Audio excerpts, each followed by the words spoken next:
Hey there, family. Welcome back to the Finance for Families podcast, where we talk money in a way that brings families together. I'm your host, Linda Mack. I like to think of myself as that fire that is igniting those much needed family conversations on finances. Now, this episode, our second last episode, I want us to focus on the wins and the lessons. Like, we're in the middle of 2025. What has this year taught your family so far? So I know most of the time we really focus on all our failures, what hasn't gone right. But for me, for this episode, I want us to look at those wins and I want us to share on those lessons so that another family out there can be able to learn from them as well. So let's start on a high note. To be honest, we often don't give ourselves enough credit. All we need to do is just look around from people who've shared their stories, from the struggles that are within our own families. We really should take some time and pat ourselves on the back, and say, who be like me or who be like me? And one thing I want us to get right is that money win doesn't have to mean something very big. It doesn't have to mean we are buying land or we are clearing that huge loan. Sometimes it's the things that we consider small, like just being able to stay consistent with saving 200 bob a week, being able to teach our child to track the little money that, they've done something and we've given them, and we keep helping them to build this so that early enough they can learn the magic of compounding, delayed gratification, the value of work. It's the little things like saying no to that big impulse buy and not regretting it, because when you look into the future, when you look long term, you can't see its positive impact. You can't see how it's playing a part in your overall family goal. Or finally having that budget talk with your spouse without fighting, because you have realized the us is way more important than I. And because you made that decision to be in that partnership, in that marriage, you embrace the we. So you go all in. So let me share on. I was going to say a small win, but let me share, now that we are in the mood for reflecting and all that, allow me to share a family win, which I feel is a win. I started off as a challenge and not really a win, but it's come to be a win for me and my family. Sunday dinners is usually something that we think about, we plan for, and over the years, we've always thought of something nice, not really very exotic, but out of our way, something we would not eat every other day of the week. I would buy the ingredients and be able to make. But of course, with everything that happens with life, it's always been that we do last minute shopping, last minute agreement, whether it's I who's cooking or my husband who's cooking or our daughter who's learning how to cook. We'd always find ourselves doing things last minute. But with the high cost of living, we're like, we have to plan better. So we found ourselves, just sitting down and looking, can we get simple recipes that we can be able to try out? Yes, something fun out of the ordinary, but nice and simple. And things that will not require us to buy those ingredients that you only ever use once. If you're a foodie, if you love cooking, you know what I'm talking about. So that whole high cost of stuff really got us to think we want to keep doing it, but we cannot afford spending that much money on this one thing. It's valuable to our family. So we got into, looking into simple recipes with nice, simple ingredients, but coined in such a way that it's still beautiful. Shopping early, so that we can be able to make sure we have the ingredients and on time. And the planning bit also, I found, helped us to make sure we don't double buy. So we don't go out and buy something that is already in the house. And we've discovered that it's actually helped us to save more, because now we are looking at the menu, we are looking at the ingredients long before the day for cooking actually comes. So you can see that act is saving us money because we are planning and budgeting for it early and shopping early enough. And as well, it's saving me time because then I've seen she likes to do it. So I delegate it to my daughter and I tell her, look for all those simple recipes, and now we can sit down and decide on the purchase of the ingredients and everything. So you see, savings don't just have to be money alone. So that's, for me, that's one win that as I was reflecting through and trying to think of this episode that came to mind. And so I pose that challenge to you as well, listening. I've given one example of a money win, but I want you to think of just 3 money wins that you've had so far. Again, they can be big, they can be small, but I want you to remember that big or small, they are still wins. So I want you to think just three between January and now in July 2025. 3 money wins that you and your family have had so far this year. And you see, when we reflect on those money wins, we also start now to unearth the lessons. Now, let's be honest. Yes, I did start with the wins because I want to keep us in a positive outlook on all things, but we have to be honest with the fact that not everything has gone to plan between January and now. Yeah, and that's okay. Maybe in our families, we've had to dip into our emergency funds. Maybe we had to take on unexpected debt because you have a family member who's very sick and the medical costs need to be catered for. We all know how it goes nowadays. You've missed a few saving goals because you got sidetracked. If you're young, you are really trying to keep to your goals and your friends were like, no, come on, this is once in a lifetime. Let's go for summertide. And you decided, okay, fine, let me leave. And you decided you want to go for it.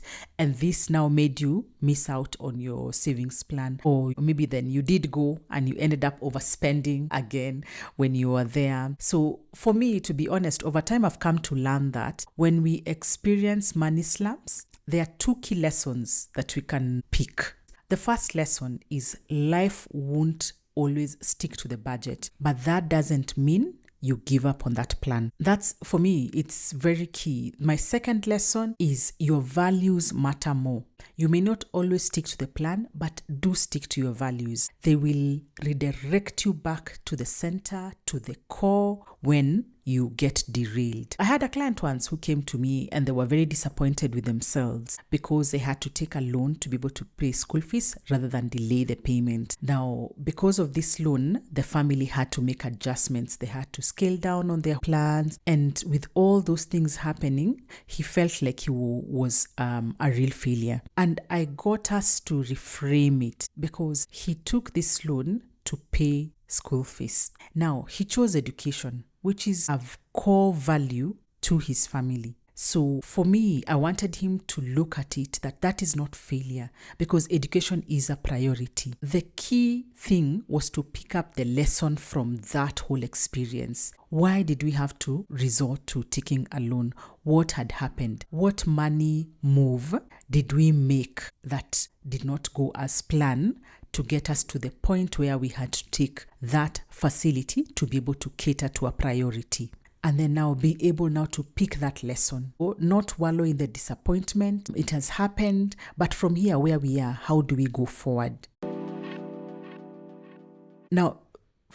Now that we are talking about wins and lessons, I want to pose challenges. And I'm basing these challenges from the different members of the family that I've had the honors of interacting with as a coach, what I feel 2025 has taught them this far, and how we can pick those lessons and challenge ourselves to plan better for 2025, for the remaining bit of 2025. So for the parents, the lesson is planning is great, but flexibility is greater.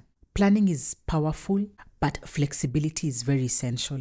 So whether you're a couple, whether you're a single parent, whether you are co-parenting, remember to take up financial leadership, because financial leadership starts with you as the parent and it starts at home. Now, this leadership does not necessarily mean you have to have it all together. It just means you are willing to take up that mantle, rally the family, but also being open to share the learnings, the lessons with these loved ones. And especially if you have older kids, if you have kids who are just in university or they're starting to work, it's very important for you to be able to take your leadership role to the next level by sharing with them the learnings that you are experiencing as you go through this leadership role in the family. For the young adults, the lesson for me, I feel that is very key, and I'm sure most of them would agree with me, is that your parents' help is not your financial plan. Now, for most of you, I know you know someone who knows someone,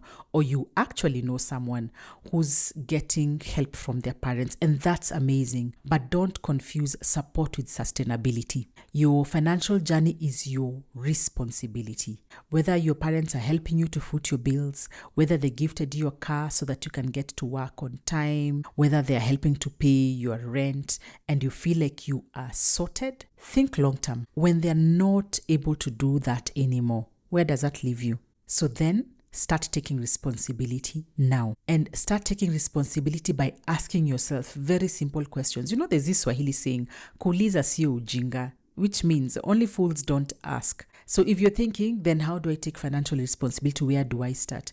Those parents, talk to them. There are coaches out here like myself. Talk to them. There are free podcasts like this one. Listen in. There are free webinars. There are webinars that can help you improve your financial literacy skills. Take time, invest time, and listen to those ones, so that as you start off your financial journey, as you start taking leadership role, as you start being responsible for your own financial journey, you're starting it from an informed point of view. So that is my challenge to the young adults, whether you're just about to finish university or you've started working. Your financial journey is your responsibility. For our teenagers at home, I think one of the biggest lessons they are likely to have learned this year so far is that money doesn't grow on phones. You know, we have this craze with gadgets, the latest gadgets, and because of the financial situations we are all operating in now, for most of us, many families are cutting budgets, and luxuries like expensive phones and gadgets are the first on the chopping board. Now, disappointing as this may be for us as teenagers, and we want to be able to show others that, you know, I'm doing this from my iPhone or I'm doing this from my iPad and all that, we have to be able to understand where we are operating in. And it's taking time to talk to our parents, listen to them, listen to the reasoning behind why we are taking the decisions we are taking as a family. And as parents, let us also approach it with some level of grace. Even as we are teaching our children delayed gratification and the power of compounding, because we want to encourage them not to think that when you want, it will be here, but that they can also work for some of these wants that they want. It's supporting them as they save for those personal goals they have, encouraging them to contribute in however small they can. It may not be much, but they are contributing something. Yeah, and that's very important. So I challenge the young ones to listen and to ask the parents as well. So in as much as we can get disappointed we are not getting what we want, but let's listen to the reason why it is so from our parents. We really do get to learn a lot.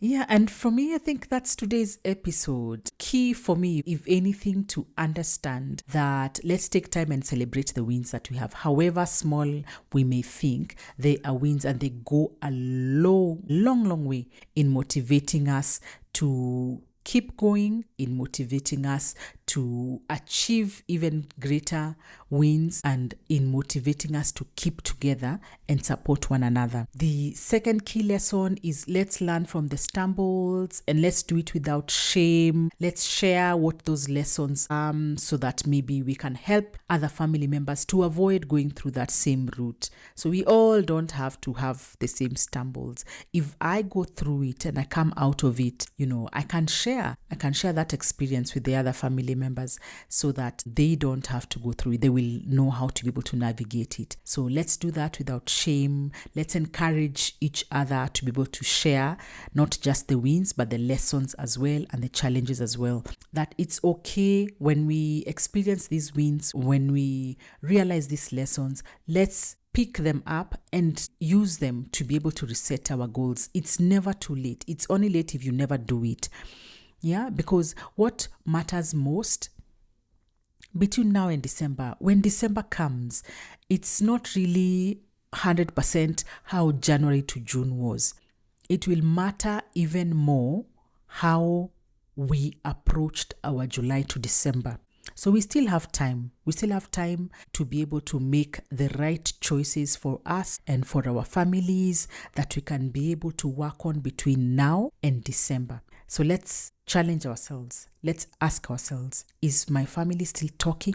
Are we still trying? Are we growing together? If the answer is no, again, I've said 2025 still has 6 months of opportunity ahead. What are you going to do with that opportunity? That's it for today, family. Again, the Finance for Families podcast is here to ignite open, honest conversations about money and investing in our families. Let's get talking and empower each other for a better financial future. Thank you and see you on the next episode.